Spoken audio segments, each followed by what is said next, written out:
こんにちは、モナコのもう一品クッキングです。今日も見てくださってありがとうございます。今日はね、お店屋さんに行ったらね、新玉ねぎが売ってました。それでね、買ってきたんですけどね。これだけでサラダ作ります。今日も簡単にですぐできるサラダです。はい、お願いします。皮むきますよ、これ。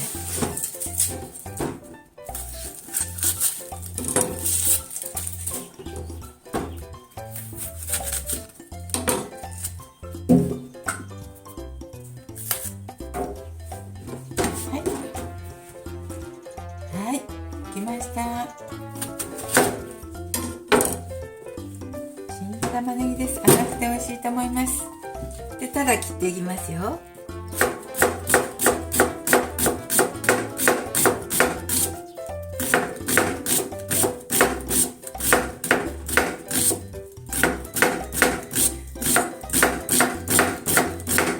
薄く切りたいですわ。は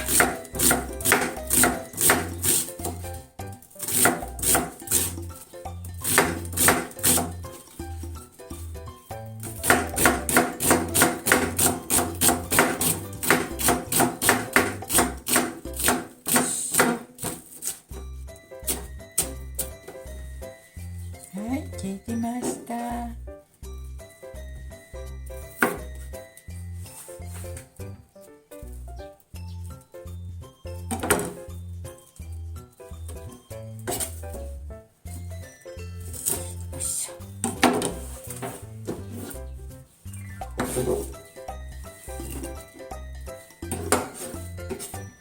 はい、水にさらしたりとかはしませんね。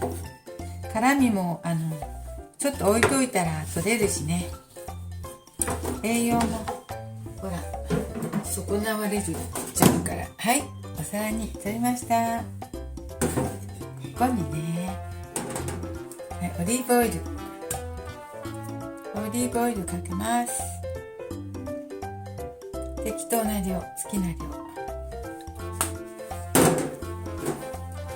で、酢かけます。酢も好きな量。そしてね、鰹節かけます。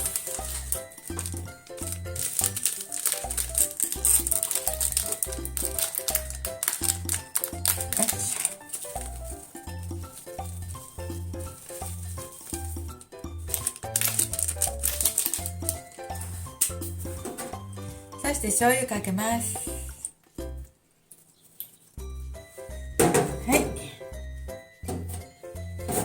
はい、玉ねぎサラダ完成です。では、新玉ねぎサラダの味見をしたいと思います。はい、いただきます。美味しいでしょうか。美味しいですね、きっと。いただきます。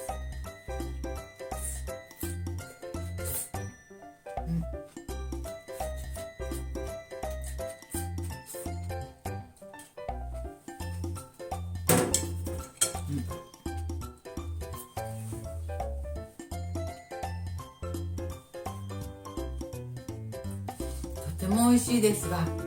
みずみずしくてサクサクしてて、はい、甘くて、はい、今日はね、すごく簡単ですぐ食べられる玉ねぎサラダを作ってみました。は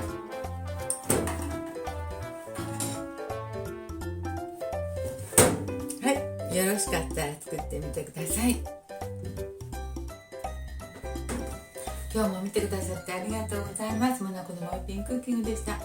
できましたらチャンネル登録をよろしくお願いします。ありがとうございます。美味しいですよ。